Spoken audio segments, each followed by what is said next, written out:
আসসালামু আলাইকুম। শুনছেন সংবাদ শিরোনাম। সরাইলে বিএনপি দুই গ্রুপের সংঘর্ষে আহত 10। এখন শুনবেন বিস্তারিত।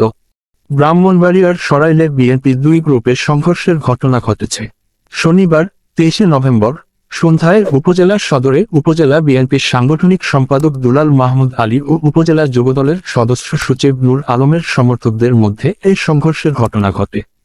সংঘর্ষে উভয়ের পক্ষের অন্তত 10 জন আহত হয়েছে।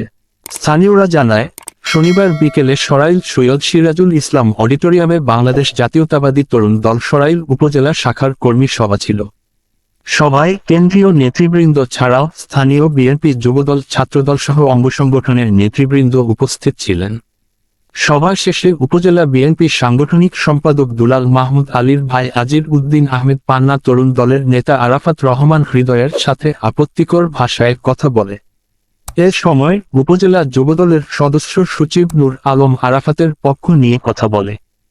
এ নিয়ে দুলাল ও নূর আলমের মধ্যে বাকবিতণ্ডা হয়। এর জের ধরে দুই নেতার সমর্থকেরা সড়কের উপর দেশীয় অস্ত্রশস্ত্র নিয়ে সংঘর্ষে জড়ায়।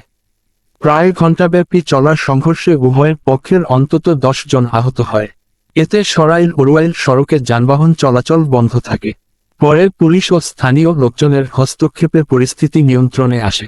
ঘটনার পর থেকে এলাকায় থমথমে অবস্থা বিরাজ করছে। সরাইল থানার ভারপ্রাপ্ত কর্মকর্তা রফিকুল হাসান জানান, খবর পেয়ে পুলিশ ঘটনাস্থলে পৌঁছে পরিস্থিতি নিয়ন্ত্রণে আনে। বর্তমানে পরিস্থিতি স্বাভাবিক রয়েছে। অভিযোগ পেলে প্রয়োজনীয় আইনগত ব্যবস্থা গ্রহণ করা হবে। ব্রাহ্মণবাড়িয়া 24.নিউজ।